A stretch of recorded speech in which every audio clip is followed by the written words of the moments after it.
What about the call to action on your podcast? What is the call to action? Do you use a call to action?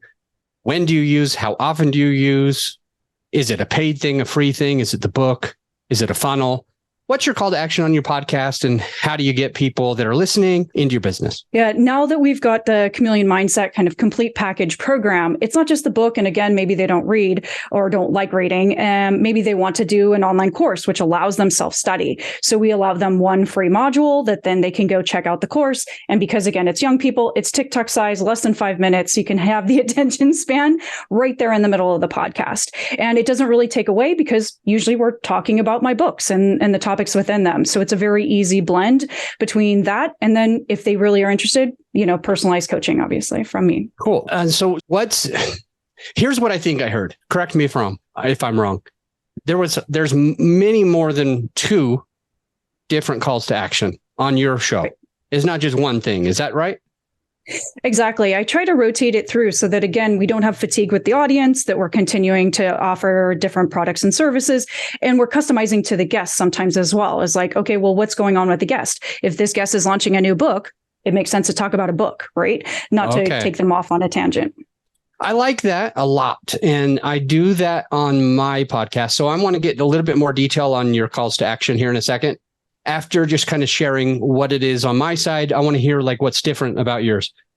I think we have 4 different outros on the podcast and 3 different ads.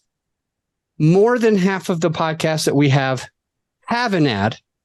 We never advertise for anybody else. Some of the ads are really not even a call to action, but here's a valuable thing for you. And on the outros, it's the same thing.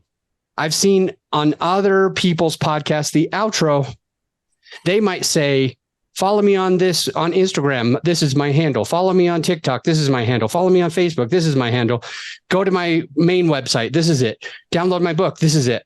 And make sure you like, and then make sure you subscribe, and make sure you comment, and make sure that you do this.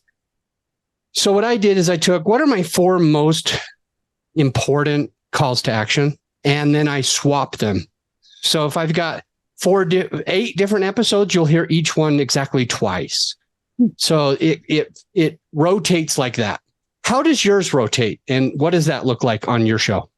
Yeah. And that goes to the planning of the season as well, because when I know, who are all the guests going to be in advance, I can put that theme together, not just for what the guest's going to talk about, but also what am I focusing on to make sure I'm supporting my business. And so it allows us to have that kind of pre-planned outline, and the same way, multiple intros, outros, so that we can alternate as we're going, and I can record them in advance. And then the team has the whole plan all in one place, and they can stitch everything together seamlessly.